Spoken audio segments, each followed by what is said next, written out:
லூக்கா எழுதிய நற்செய்தி அதிகாரம் 10 இறைவசனங்கள் 1 முதல் 9 முடிய.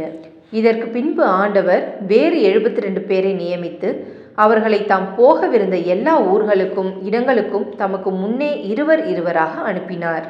அப்போது அவர் அவர்களை நோக்கி கூறியது: அறுவடை மிகுதி, வேலையாள்களோ குறைவு.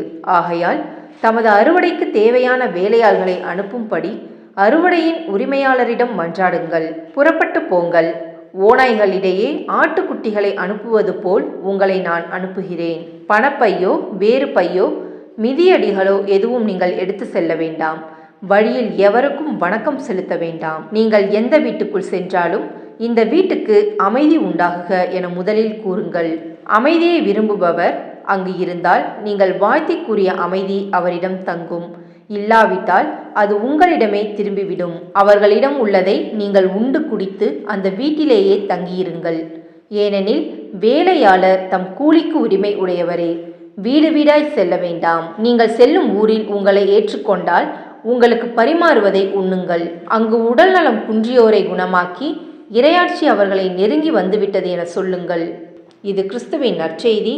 கிறிஸ்துவே உமக்கு புகழ்.